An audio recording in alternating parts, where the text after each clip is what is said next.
Accounting and G S T learning Malayalam എന്ന ചാനലിലേക്ക് എല്ലാവർക്കും സ്വാഗതം. ഇന്ന് നമ്മുടെ ജി എസ് ടി ലേണിങ്ങിൻ്റെ അടുത്ത ചാപ്റ്ററാണ് നമ്മൾ പഠിപ്പിക്കാൻ പോകുന്നത്. അപ്പോൾ ഇതുവരെയും നമ്മുടെ ചാനൽ സബ്സ്ക്രൈബ് ചെയ്യാത്ത ആൾക്കാർ ദയവായി സബ്സ്ക്രൈബ് ചെയ്യുക, ബെല്ലൈക്കൺ ക്ലിക്ക് ചെയ്യുക.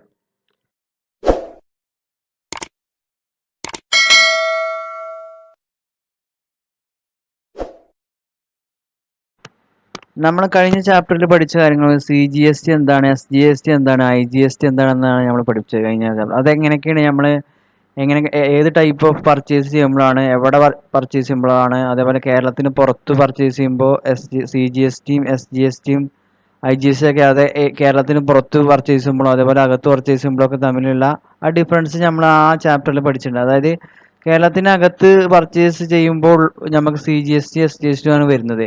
അതേപോലെ കേരളത്തിനകത്ത് സെല്ല് ചെയ്യുമ്പോൾ CGST SGST വരുന്നുണ്ട്. അത് കേരളത്തിൽ നിന്ന് പുറത്ത് വരുമ്പോൾ വാങ്ങുകയോ വിൽക്കുകയോ ചെയ്യുമ്പോഴാണ് നമുക്ക് IGST വരുന്നത്. ആ കാര്യങ്ങളാണ് നമ്മൾ കഴിഞ്ഞ ചാപ്റ്ററിൽ പഠിച്ചത്. അപ്പോൾ നമ്മൾ ഇനി ഇവിടെ പഠിക്കാൻ പോകുന്ന കാര്യം വെച്ച് കഴിഞ്ഞാൽ നമ്മൾ GST, അതായത് നമ്മൾ GSTയിൽ നമ്മൾ ഇൻവോയ്സ് ചെയ്യുമ്പോൾ ഏതൊക്കെ ടൈപ്പ് ഓഫ് ഇൻവോയ്സുകളാണ് നമുക്ക് മെയിൻലി വരുന്നത്. അതായത് 3 ടൈപ്പ് ഇൻവോയ്സാണ് നമുക്ക് മെയിൻലി വരുന്നത്. അതായത് B2B ഇൻവോയ്സസ്, അതേപോലെ B2C സ്മാൾ ഇൻവോയ്സസ്, അതേപോലെ B2C ലാർജ് ഇൻവോയ്സസ്. ഇതിൽ B2B ഇൻവോയ്സസ് എന്ന് പറഞ്ഞു കഴിഞ്ഞാൽ, അതായത് B2B means business to business transaction. അതായത് ഒരു GST ഉള്ള ആൾ ഉള്ള ആൾക്ക് തന്നെ വെക്കുകയാണ്. അതായത് ആ ഡീലർക്ക് വേണമെങ്കിൽ ഗുഡ്സ് തിരിച്ച് വേറെ ആർക്കെങ്കിലും സെയിൽ ചെയ്യുക, കാരണം അയാൾക്ക് GST ഉണ്ട്. അതായത് 2 പേർക്കും GST, അതായത് സെല്ലർക്കും സപ്ലയർക്കും അതേപോലെ ബയ്യർക്കും ഇവിടെ GST ഉണ്ട്. ആ കേസിനെയാണ് നമ്മൾ B2B ഇൻവോയ്സ്. കാരണം ഇതിപ്പോൾ B2B ഇൻവോയ്സ് ചിലപ്പോൾ ഇതൊരു ഡീലറായിരിക്കും, അതായത് തിരിച്ച് വീണ്ടും ട്രേഡ് ചെയ്യാൻ വേണ്ടി വേണമെങ്കിൽ വാങ്ങാം, അതേപോലെ ഈ ബിസിനസ്സിൻ്റെ ആവശ്യങ്ങൾക്ക് വേണ്ടി വാങ്ങാം. അങ്ങനത്തെ ട്രാൻസാക്ഷനിലാണ് മെയിൻലി B2B ഇൻവോയ്സസ് ഉപയോഗിക്കുന്നത്. അതായത് മെജോറിറ്റി ട്രേഡിംഗ് പർപ്പസിനാണ് B2B. അതായത് ഈ സാധനം നമ്മൾ ഒരാൾക്ക്, അതായത് ഒരു ഡീലർക്ക് വിൽക്കുകയാണെങ്കിൽ ആ ഡീലർ അത് തിരിച്ച് വേറെ വിൽക്കാൻ വേണ്ടിയിട്ടോ അല്ലെങ്കിൽ അയാളുടെ സ്ഥാപനത്തിന് വേണ്ടിയിട്ടോ ഉപയോഗിക്കാൻ വേണ്ടിയിട്ടാണ്. കാരണം അയാൾക്ക് ഈ കേസിൽ എന്താ വെച്ചാൽ അയാൾക്ക് ഈ കേസിൽ മാത്രമേ അതായത് IGST, അതായത് IGST അല്ല, ITC, അതായത് ഇൻപുട്ട് ടാക്സ് നമുക്ക് ക്രെഡിറ്റ് ചെയ്യാൻ പറ്റുള്ളൂ, അതായത് എടുക്കാൻ പറ്റുള്ളൂ. അത് നമുക്ക് എലിജിബിൾ ആവണമെന്നുണ്ടെങ്കിൽ B2B ഇൻവോയ്സസ് നിർബന്ധമാണ്.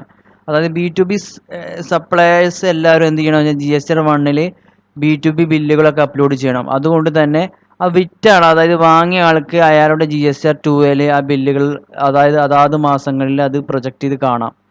അങ്ങനെയാണ് B2B. ഇപ്പോൾ അങ്ങനെ ഒരു നിയമമുണ്ട്, അതായത് ഈ ബില്ലുകളൊക്കെ GSTR 2 വന്നാൽ തന്നെ നമുക്ക് ക്ലെയിം ചെയ്യാൻ പറ്റില്ല. അപ്പോൾ നിർബന്ധമായി ഇപ്പോൾ ആൾക്കാർ ഫോളോ ചെയ്യുന്നത് B2B ബില്ലുകൾ നിർബന്ധമായിട്ട് വാങ്ങുന്നുണ്ട്. അതേപോലെ കറക്റ്റായി ഫയൽ ചെയ്യുന്ന ആളുകൾ ഇന്ന് വാങ്ങുന്നുള്ളൂ. അതുകൊണ്ട് B2B ബില്ല് എന്താണെന്ന് നിങ്ങൾക്ക് മനസ്സിലായിട്ടുണ്ട്. അത് B2B means business to business. അതായത് സിമ്പിളി പറഞ്ഞാൽ GST ഉള്ള ഡീലർ, GST ഉള്ള സപ്ലയർ GST ഉള്ള ഒരു കസ്റ്റമർക്ക് വിൽക്കുന്നു. അത് അയാൾക്ക് വാങ്ങുന്ന ആൾക്ക് അത് വിൽക്കാൻ വേണ്ടിയിട്ടോ അല്ലെങ്കിൽ അയാളുടെ ബിസിനസ്സിന് വേണ്ടിയിട്ടോ വാങ്ങുന്നതായിരിക്കും. അങ്ങനത്തെ ഒരു ഇൻവോയ്സിനാണ് B2B ഇൻവോയ്സ്. ഇനി അടുത്തത് പറഞ്ഞു കഴിഞ്ഞാൽ B2C സ്മാൾ ഇൻവോയ്സസ് ആണ്. B2C സ്മാൾ ഇൻവോയ്സ് മീൻസ് എന്ന് പറഞ്ഞു കഴിഞ്ഞാൽ ഈ B2C means business to consumer transaction. അതായത് കസ്റ്റമർക്ക്, മെയിൻലി നമ്മുടെ കസ്റ്റമർക്ക്, അതായത് ഒരു റീറ്റെയിൽ കച്ചവടം ചെയ്യുന്ന ആൾക്കാർക്കാണ് ഈ കൂടുതൽ ഈ B2C ബില്ലുകൾ ഉപയോഗിക്കുക. അതായത് റീറ്റെയിൽ, അതായത് ഇത് മെയിൻലി മെജോറിറ്റി ഇത് ഹോൾസെയിൽ ഡീലർമാർക്കാണ് B2B വരുന്നതെങ്കിൽ ഇത് B2C ഇൻവോയ്സ് വരുന്നത് മെയിൻലി കസ്റ്റമർ, അതായത് റീറ്റെയിൽ ബില്ല്, അതായത് കൺസ്യൂമർ, അതായത് സാധാരണ ജനങ്ങൾ ഒരു കടയിൽ നിന്ന് വാങ്ങുമ്പോൾ B2C ബില്ലായിരിക്കും എന്തായാലും ഉണ്ടായിരിക്കുക. കാരണം അവർക്ക് ആ ഇൻപുട്ട് ക്ലെയിം ചെയ്യാൻ പറ്റില്ല, കാരണം അവരൊരു അൺരജിസ്റ്റേർഡ് ഡീലർ ആയതുകൊണ്ട്. കണ്ടോ, in B2C transaction the consumer is an unregistered person and it is not eligible to take ITC. അതായത് അയാൾക്ക് ITC ക്ലെയിം ചെയ്യാൻ കാര്യമില്ല, കാരണം അയാൾക്ക് GST ഇല്ലാത്ത ആളായിരിക്കും നമ്മളെ ജനങ്ങൾ, അതായത് നമ്മളെ കസ്റ്റമർ. അപ്പോൾ അതുകൊണ്ട് തന്നെ പിന്നെ അടുത്ത ഒരു കേസ് പറഞ്ഞാൽ for B2C transaction consolidated details of interstate sales for each tax rate and interstate sales with invoice value up to ₹2,50,000 for each rate of tax needs to be upload in GSTR 1. അതായത് 2,50,000 ഉള്ളിലായിരിക്കണം B2C ബില്ലായിരിക്കണേ. അതായത് ഈ tax rate ഇൻറ്റർസ്റ്റേറ്റ് transaction ആവാനും പറ്റില്ല. അതായത് ഇൻറ്റർസ്റ്റേറ്റ് 2,50,000 മേലുള്ള ട്രാൻസാക്ഷനൊക്കെ ഇൻറ്റർസ്റ്റേറ്റിൻ്റെ മേലാണെങ്കിൽ അത് B2C large ഇൻവോയ്സിലാണ് വരുന്നത്. അപ്പോൾ ഈ കേസിൽ എന്താ വെച്ച് കഴിഞ്ഞാൽ ഇവിടെ നമുക്ക് പറയേണ്ട കാര്യം എന്ന് വെച്ചാൽ B2C ട്രാൻസാക്ഷൻ എന്തായിരിക്കും 2 ലക്ഷത്തിൻ്റെ ഉള്ളിലായിരിക്കണം. അത് ഇൻട്രസ്റ്റേറ്റ് സപ്ലൈസിന് മാത്രം കേട്ടോ. അല്ലാത്ത ബില്ലുകളൊക്കെ B2C ആയിട്ട് തന്നെ കൺസിഡർ ചെയ്യാം. 2.5 ലക്ഷത്തിൻ്റെ ഉള്ളിൽ കേരളത്തിനുള്ളിലാണെങ്കിൽ കുഴപ്പമില്ല.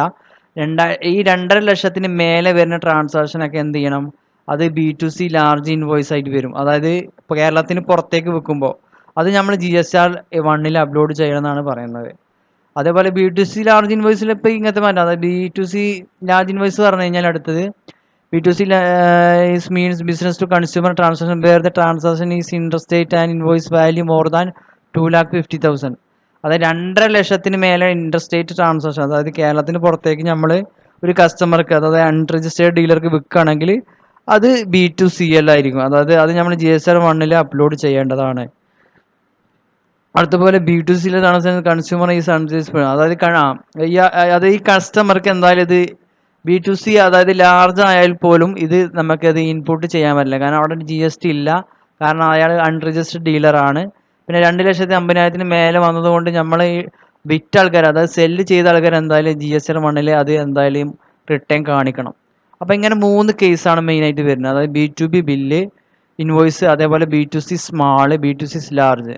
അതിന് മെയിനായിട്ട് B2B പറഞ്ഞാൽ ബിസിനസ് പർപ്പസിന് വേണ്ടിയിട്ടാണ്. അതായത് ഈ നമ്മളിപ്പോൾ കേരളത്തിൽ നിന്ന് പുറത്തുനിന്ന് B2B ബില്ലായിട്ട് വാങ്ങുക. നമ്മളിവിടെ ഇപ്പോൾ ഉദാഹരണം നമ്മൾ ടൈൽസിൻ്റെ കച്ചവടമാണെങ്കിൽ നമ്മൾ ഗുജറാത്തിൽ നിന്ന് സാധനം വാങ്ങണം B2B ഇൻവോയ്സിൽ. ആ B2B ഇൻവോയ്സിൽ നമുക്കത് ഇൻപുട്ട് ക്ലെയിം ചെയ്യാൻ കാരണം നമ്മളെ GST നമ്പർ കൊടുത്തിട്ട് നമ്മളെ GST നമ്പർ തന്നെ ബില്ല് ചെയ്യുന്നു. ആ കേസിൽ നമുക്ക് ഇൻപുട്ട് ക്ലെയിം ചെയ്യാൻ പറ്റും. നമുക്കത് വേറെ ഒരു കേരളത്തിൽ നമുക്ക് ഇവിടെ വേറെ ആർക്കും വേണമെങ്കിൽ വിൽക്കും ചെയ്യാം. ആ വിൽക്കുമ്പോഴാണ് അത് നമ്മൾ കസ്റ്റമർക്ക് വിൽക്കുമ്പോഴാണ് B2C ബില്ലായി വരുന്നത്. അത് ആ വാങ്ങിയ ബില്ലുകൾ നമ്മൾ കസ്റ്റമറിലേക്ക് എത്തിക്കുകയാണ്. അപ്പോൾ ആ കസ്റ്റമർക്ക് ആ കസ്റ്റമർ അൺരജിസ്റ്റേർഡ് ഡീലർ ആയതുകൊണ്ട് അവർക്ക് അതായത് ITC ക്ലെയിം ചെയ്യാൻ പറ്റില്ല. അതായത് ഇൻപുട്ട് ടാക്സ് ക്രെഡിറ്റ് അത് എടുക്കാൻ കഴിയില്ല. അതേപോലെ ഈ B2C ബില്ലുകൾ 2,50,000 മേലെ, അതായത് ഇൻട്രസ്റ്റേറ്റ് പുറത്തേക്ക്, അതായത് കേരളത്തിന് പുറത്തേക്ക് 2,50,000 മേലെയുള്ള ബില്ലുകളൊക്കെ B2C ലാർജ് ഇൻവോയ്സ് ആയി കണക്കാക്കപ്പെടുന്നു. അത് GSR 1 അപ്ലോഡ് ചെയ്യണമെന്നാണ് നമ്മൾ മനസ്സിലാക്കേണ്ടത്. അപ്പോൾ അങ്ങനെ 3 ബില്ലുകളാണ് GSTയിൽ വരുന്നത്. ഈ 3 ബില്ലുകളാണ് സാധാരണ നമ്മൾ GST സെയിലും പർച്ചേസിലും ഒക്കെ കാര്യമായിട്ട് വരുന്നത്. അല്ലാതെ വേറെ ഒരു ബില്ലുകളൊന്നും ഇല്ല. ഈ 3 മെയിനായിട്ടുള്ളത്. അതായത് B2B ഇൻവോയ്സും B2C ലാർജ് ഇൻവോയ്സാണ്. ഈ B2C ലാർജ് സാധാരണ കുറവായിരിക്കും. B2B ഈ ബില്ലുകളായിരിക്കും മെജോറിറ്റി ഉണ്ടാവുക. B2Bയും B2Cയും മെജോറിറ്റി ഉണ്ടായിരിക്കും. കാരണം ഇത് കസ്റ്റമറാണ്, കൺസ്യൂമറാണ് വിൽക്കുന്നതാണ്. B2C ബില്ലുകളും ഇത് ഡീലർക്ക് വിൽക്കുന്നതാണ്. മെയിനായിട്ട് ഇവിടെ മനസ്സിലാക്കേണ്ടത്, ഇവിടെ GST ക്ലെയിം ചെയ്യാൻ പറ്റും. ഇവിടെ ഈ 2 കേസിലും GST നമുക്ക് അതായത് വാങ്ങിയ ആൾക്കാർക്ക് GST ക്ലെയിം ചെയ്യാൻ കഴിയില്ല. അപ്പോൾ എന്തായാലും ഞാൻ പറഞ്ഞൊരു മെത്തേഡ്, അതായത് ഞാനൊരു പറഞ്ഞ കാര്യങ്ങൾ മനസ്സിലാക്കിയെന്ന് വിചാരിക്കുന്നു. എന്തായാലും ഞാൻ ഇവിടെ നിർത്തുകയാണ്. നമുക്ക് ഇനി അടുത്ത ചാപ്റ്ററിൽ തുടങ്ങാം. ഇനി ഈ B2B ബില്ലുകളെ എങ്ങനെ ഇൻവോയ്സ് നമ്മൾ അപ്ലോഡ് ചെയ്യുക, അതേപോലെ B2C സ്മാൾ ബില്ല് എവിടെ നമ്മൾ GSTയിൽ കാണിക്കേണ്ടത്, B2C ലാർജ് ബില്ല് ചെയ്യുമ്പോൾ എന്തൊക്കെ ചെയ്യേണ്ടത്, ഈ കാര്യങ്ങളൊക്കെ ഞാൻ എന്തായാലും അടുത്തൊരു ഭാഗമായിട്ട് ചെയ്യുന്നുണ്ട്. അപ്പോൾ എന്തായാലും ഈ വീഡിയോ കണ്ടതിൽ നന്ദി. ഓക്കെ എന്നാൽ.